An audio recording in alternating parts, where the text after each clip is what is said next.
चलिए इसको बात करते हैं एक और नए क्वेश्चन के बारे में।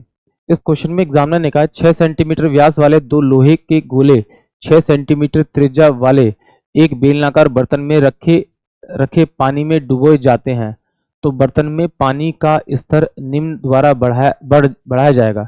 एक्चुअली एग्जामिनर ने मुझे ये नहीं बताया कि भाई जो गोलों का जो साइज है वो क्या उसकी तली को टच कर रहे हैं नहीं कर रहे, मतलब बेलन की जो पूरी पूरी तली को क्या कर रहे हैं वो आपका ऐसे से इस तरह से टच कर रहे हैं, इस तरह से हैं, या फिर वो इस तरह से हैं आपका कि भाई ये इससे टच कर रहा है और ये इससे टच कर रहा है, ऐसे नहीं बताया कुछ भी।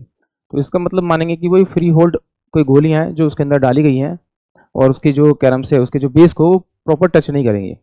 मतलब हो सकती है कि वो गोलियां ऐसे हो आपकी कि एक यहाँ हो एक यहाँ हो, ऐसी भी हो सकती है, और हो सकती है कि वो ऐसे भी हो आपकी। ठीक है, बट हम इसको क्या करेंगे, एज्यूम करेंगे कि भाई ये किसके तल को प्रॉपर टच नहीं करेगी, क्योंकि तल को अगर टच करती तो बताता कि भाई पूरी पूरी वो टच कर रही है। तो चलिए सॉल्व करते हैं। तो देखिए एग्जामिनर ने क्या कहा, इसमें 6 सेंटीमीटर व्यास वाले दो लोहे के गोले 6 सेंटीमीटर त्रिज्या वाले एक बेलनाकार बर्तन में रखे पानी में डुबोए जाते हैं। बर्तन में पानी का स्तर निम्न बढ़ जाएगा कितना, ये एग्जामिनर मुझसे पूछ रहा है। तो देखिए सबसे पहली बात तो आपको ना इसमें जो आपका जो लोहे का गोला दे रखा है उसके आयतन यानी वॉल्यूम का फॉर्मूला पता होना चाहिए। वो होता है आपका 4/3 पाई आर क्यूब होता है। और जो जो बेलन होता है सिलेंडर, बेलन सिलेंडर सिलेंडर उसका जो आयतन होता है, उसका जो आयतन होता है वो होता है आपका आपका पाई आर स्क्वायर एच, ये इसका आयतन होता है। एग्जामिनर ने कहा दो गोली हैं तो 2 से मल्टीप्लाई कर दीजिए और क्या कीजिए इन दोनों के वॉल्यूम को आप बराबर कर दीजिए, क्योंकि जब ये गोलियां इसके अंदर डाली गई तभी उसके पानी का स्तर बढ़ा। तो कंपेयर करेंगे तो इससे ये कट जाएगा आपका, ये कितना आपका 4/3, इसका व्यास दे रखा है वो कितना 6 सेंटीमीटर, तो आधा करेंगे तो 3 सेंटीमीटर होगा, यानी कि 3 गुना में आपका 3 गुना में 3 हो जाएगा, क्योंकि पाई आर क्यूब होता है, और इंटू में ये 2 हो जाएगा।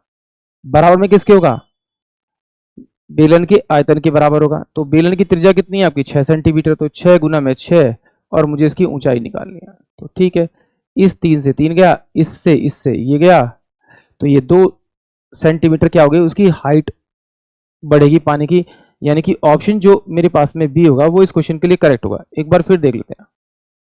इस तरह से एग्जामिनर ने मान लीजिए पात्र दे रखा है, मुझे बेलन दे रखा है आपका, इसके अंदर एक गोली ये डाली एक गोली डाली। तो देखिए बेलन का जो बेलन के अंदर यानी कि इसके अंदर जब गोलियां डाली गई होंगी तो उससे ना पानी का कुछ स्तर बढ़ा होगा, तो वो स्तर किसके बराबर होगा, उनके वॉल्यूम के बराबर तो बढ़ा होगा। तो कुछ नहीं है, मैंने क्या किया इन दोनों गोलियों के वॉल्यूम निकाला, तो इसका वॉल्यूम जो फॉर्मूला था वो 4/3 पाई आर क्यूब होता है, और ये टोटल दो गोलियां दो से मल्टीप्लाई कर दिया बराबर में। अब भी डाली किसमें, बेलन के अंदर, तो बेलन का फॉर्मूला होता है पाई आर स्क्वायर एच। को सोल्व कर दीजिए, आपको आपका करेक्ट आंसर मिल जाएगा, यानी कि ऑप्शन बी। आई होप आप सभी क्वेश्चन समझ में आया होगा।